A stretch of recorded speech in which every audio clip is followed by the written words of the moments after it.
Salut à tous et bienvenue dans cette nouvelle vidéo dans laquelle on va parler de la méthode de travail en concentrique pur. Donc on verra en quoi elle consiste, quels sont les buts de cette méthode et aussi comment la mettre en place. Donc on verra que ce sera plus ou moins aisé de l'utiliser sur tel ou tel exercice. Donc il y a des exercices qui s'y prêtent plus que d'autres. Donc pour commencer, en quoi elle consiste, ça va être très simple. Donc le but de cette méthode va être de privilégier le travail lors de la phase concentrique en essayant donc de limiter voire même d'annuler celui de la phase excentrique. Donc, ce sera plus ou moins simple selon l'exercice qu'on va utiliser et aussi du matériel qu'on aura à disposition. Le fait donc d'annuler ou de limiter cette phase excentrique va nous permettre d'augmenter l'efficacité du travail volontaire lors de la phase concentrique. Le but va être de permettre aux sportifs ou aux pratiquants de musculation qui va utiliser cette façon de travailler de se concentrer sur cette phase concentrique en essayant d'y mettre toute sa volonté. C'est aussi pour ça qu'on appelle cette méthode la méthode volontaire.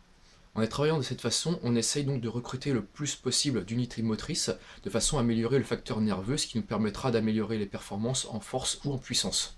Et accessoirement aussi en hypertrophie vu qu'on pourra solliciter davantage de fibres musculaires. Et donc enfin, pour finir sa mise en place, donc là ça va dépendre de l'exercice que vous allez cibler, ça va dépendre aussi du sport sur lequel vous voulez vous améliorer, parce que ça s'adresse, comme pour la méthode des contrastes décharge, aux sportifs, vu que le mouvement sera fait en explosif une fois qu'on aura annulé donc cette phase excentrique. Pour prendre un exemple simple sur le développé couché, on ne pourra pas vraiment annuler la phase excentrique, donc le but c'est de ne pas trop quand même la freiner, de façon à garder de l'énergie, de ne pas utiliser donc l'élasticité musculaire et aussi celle des tendons en bloquant la barre, ce qui revient en fait au développé couché à la claque, et la pousser de façon explosive. On pourrait très bien l'envisager de le faire sur un cadre guidé en réglant les supports de façon à ce qu'on les s'arrête avant de toucher la poitrine. Comme ça, on peut vraiment relâcher la barre. Elle reposera sur les supports. Ça, vous ne risquez pas de vous la prendre sur le thorax et vous faire mal. Avant donc de la stabiliser, donc elle se stabilisera toute seule vu qu'elle sera posée sur les supports, attendant 1 ou 2 secondes avant de la pousser donc de manière explosive. On pourrait l'envisager aussi sur un squat, en démarrant donc la barre sur des supports sur une position donnée, par exemple un angle au niveau du genou à 90 degrés, et donc de la pousser là aussi de façon explosive, bien que je ne suis pas un fan du squat guidé, mais bon, après il faut s'adapter. Une fois qu'on aura fait donc cette répétition de manière explosive, on pourra laisser tomber la barre qui va reposer sur les supports, se replacer dessous et recommencer notre répétition, ainsi de suite jusqu'au nombre de répétitions donc, qui a été programmé. Sur d'autres exercices, ce sera plus facile à mettre en place, par exemple le soulevé de terre où là on démarre directement barre au sol, donc sur la phase concentrique. Ça peut se faire aussi facilement sur le travail du dos, toujours sur un rowing pondelé, où la barre est au sol, et on va tirer de façon explosive avec le buste qui sera placé à 90 degrés.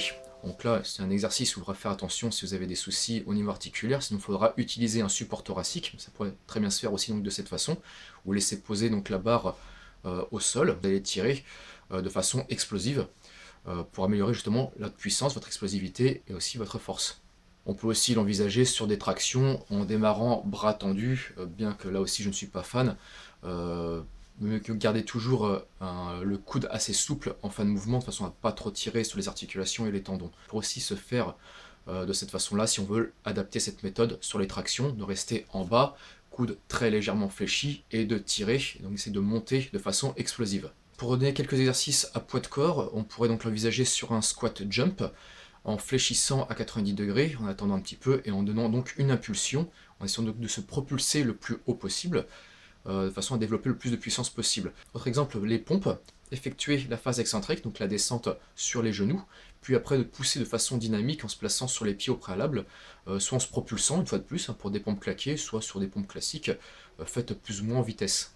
Pour l'introduire sur votre cycle d'entraînement, si vous êtes un sportif, ça peut se faire à l'approche des compétitions. C'est d'ailleurs souvent comme ça qu'on l'utilise, du fait certainement que l'avantage de limiter la phase excentrique est moins traumatisante au niveau des fibres musculaires, vous occasionnera certainement moins de courbatures, et forcément quand on a des courbatures à l'approche d'une compétition, c'est pas terrible, donc cette méthode est à ce moment-là privilégiée. Si vous faites de la force athlétique, là aussi c'est pareil, cette méthode est aussi à privilégier vu qu'il faut essayer de se rapprocher du geste de compétition au fur et à mesure où la date du jour J approche. On peut très bien l'utiliser en force athlétique une fois de plus sur des séances dites techniques, où là on va plutôt travailler le geste, et le geste de compétition, là en l'occurrence le développé couché ou un squat ou autre, en parallèle donc des séances de force que vous allez faire. Ça vous permettra aussi de récupérer. Vous pourrez aussi très bien le faire sur un cycle de récupération avec des charges modérées. Pour le dosage, on préconise bien souvent 4 à 8 séries selon ce que vous pouvez faire, selon aussi la période de compétition. Plus vous allez approcher de la compétition, plus il faudra réduire le volume de travail de façon à ne pas vous crever lors du jour J.